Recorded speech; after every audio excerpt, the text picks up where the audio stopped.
Here, all right? Everybody, of course, is picking the Chiefs. Spread 5.5 for KC. What do you think about this? Do the Colts have any shot of pulling off this upset on the road? Not only do I think they have a shot, I think they actually go and do it. They pull off the upset. I love what Indianapolis is doing, controlling the line of scrimmage, nasty up front. I don't care that it's home or away, an offensive line. When they are playing so cohesively as they are right now, giving Andrew Luck 2.5, 3 seconds to make the decisions, I think they'll be able to keep the Chiefs' offense off the field. They've got Marlon Mack, who had himself an outstanding game against the Houston Texans. Defensively, what Indianapolis does will disguise Patrick. A lot of their sets, they'll make you think they're playing in man. It'll actually be in zone. Yeah. I think they totally have the momentum right now, playing great football, and I definitely think the Colts can win, and I'm predicting them to cover the spread and pull off the upset. But we're talking Patrick Mahomes, though. We're talking about this quarterback, probably one of the greatest quarterbacks. If he keeps playing like he is this year, probably one of the greatest quarterbacks we'll ever see. So, I mean, I don't know. I'm probably going with the Chiefs on this one. Sure. Everyone loves an underdog. I don't know if the Colts will have. In fact, I'm a little surprised that they're even in this position anyway. I feel like they kind of snuck their way in. The record doesn't show it, but when I was looking at this team at the beginning of the season, I didn't think, okay, these guys will be in the playoffs. I didn't think that at all.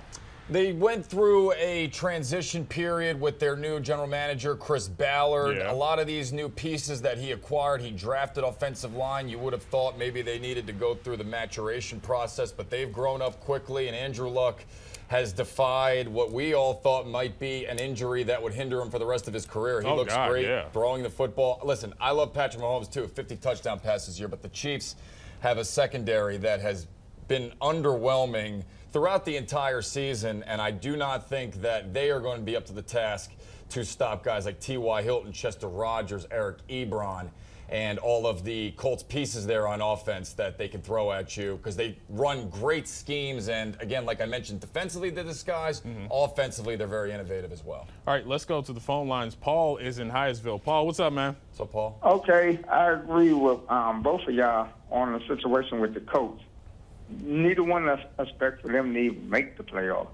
That's on one thing, but I got to say, Kansas City is really balling out. But over on the NFC side, you got to look at it. The Cowboys are a team that is creeping up on people. That defense has not allowed a rusher, 100-yard rusher, in a long time. I mean, a long time. And I mean, they are really sticking to the offenses that's out there. But I agree with both of y'all. The Colts, the Cowboys, Kansas City, those are the teams that we never thought was going to be deep in the playoff. They are really making the playoff, and Zeke, he is really showing off. He's the first running back to rush to be the leading rusher in 3 years. He done it in 2 years.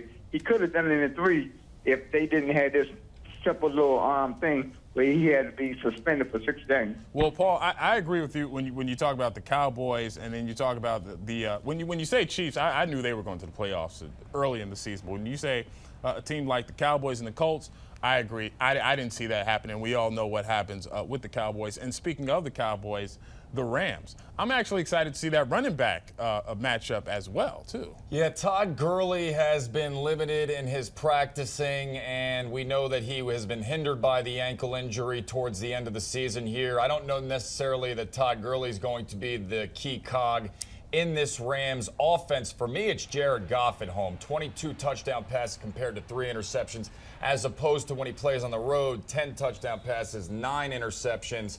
I just think that with their trio of wide receivers, Reynolds, who's been filling in pretty admirably for Cooper Kupp, not as good, but he's getting it done, Robert Woods and Brandon Cooks, it's just going to be too much offensive firepower for the strong Dallas defense. I think there will always be somebody open, and the Rams will be able to advance the ball enough to win the football game against the Cowboys at home. All right, let's go to Larry, who's